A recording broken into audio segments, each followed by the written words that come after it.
With no tariff deal in place with the United States, steelworkers are rallying in Windsor, Ontario today to show support for Canadian steel.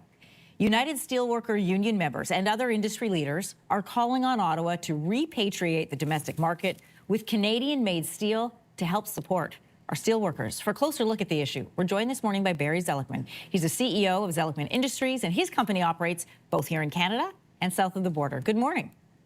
Hi, good morning, Anne-Marie. So, Barry, you're going to join this rally today. What are your concerns, and what message do you want the takeaway to be?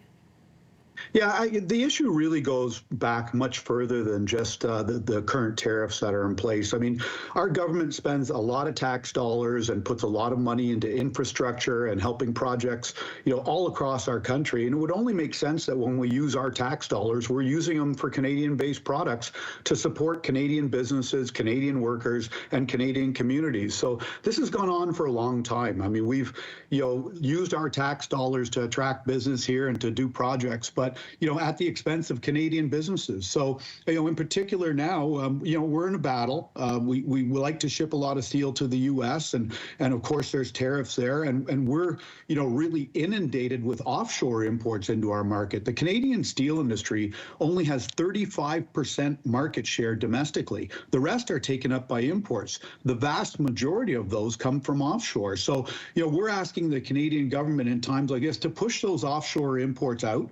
Make our country more reliant on Canadian steel and support Canadian steel industry, the Canadian steel workers, and Canadian communities. It only makes sense. So today we're going to be rallying at a site here in Windsor, where our government has said we're going to use Canadian steel for infrastructure spend, and we're going to promote that, and we're going to support our businesses. Yeah. Yet literally under our nose, they're pounding offshore steel into the ground for pilings to support a highway overpass.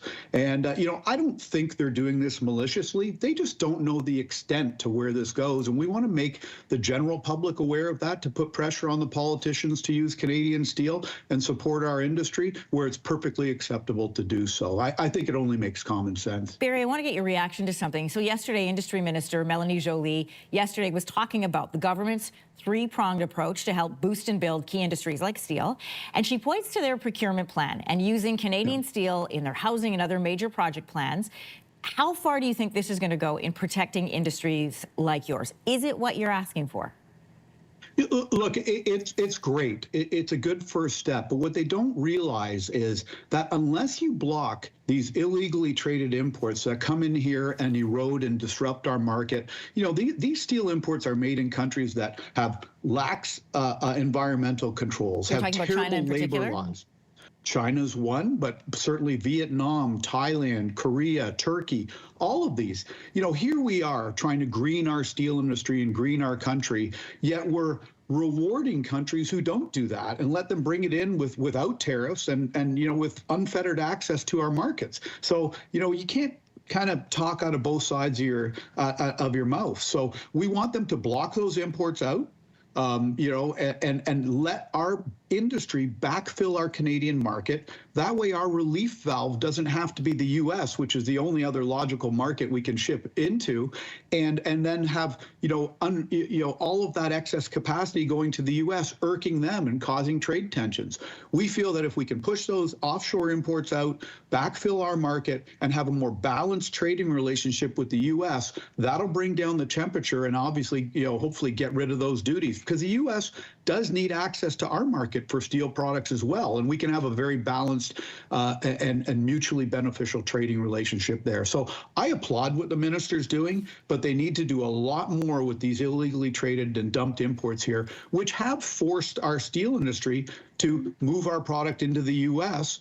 Because we can't move it here and compete with these imports. It's just been terrible. I mean, we don't produce rail in Canada, yet we want to build railroads in Canada, and we don't produce rail here because we've allowed all of this import steel to come in here and undermine that industry. So, Barry, part of the plan that you've put forward to the government announced theirs yesterday, you guys have put yours forward, that is implementing a buy Canadian and buy clean procurement policies. You also want made in Canada tax credits and raising Canada's retaliatory surtax on U.S. steel to 50%. Is this the long-term fix that's needed? Look, I don't think we should have duties between the U.S. and Canada at all. But that's going to happen. President Trump disagrees with you. Yeah, no, he doesn't disagree with me. I think he wants balanced trade and he wants those to disappear. What President Trump is trying to do is to tell Canada to help yourself first.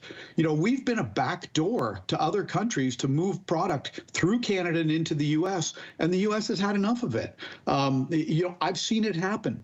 So, we've witnessed it, and it's a problem. And Canada has to help itself, lock arms with the U.S., and be a trading bloc that doesn't allow these bad acting characters around the world to move this steel and disrupt markets. China's done it everywhere. China disrupts markets in Turkey, in Thailand, in Korea, in Vietnam, all over. And that steel then makes its way here and then makes its way into the U.S. And that's a problem. And it's also eroding our market. If we don't block that steel out from coming here, we will not have a Canadian steel industry. And until we do that, President Trump isn't going to let us have access to the U.S. market. They ship 3 million tons of steel a year to Canada, the U.S., and we ship 6 million tons a year to the U.S. from Canada. We need to ship a balanced trade, 3 million and 3 million, but we need to backfill our markets by blocking out those other illegally traded imports. The U.S. is doing it from the U.S. market. It wants Canada to do it from Canada's market, and then we won't be viewed as a threat to the U.S. Barry Zuckelman, CEO of Zuckelman Industries. Thanks for your time this morning. We'll be watching for you down in Windsor today. Yeah, thank you. I appreciate it. If you like that video, make sure to subscribe to the Your Morning YouTube feed, where you can find all kinds of new content posted every weekday morning.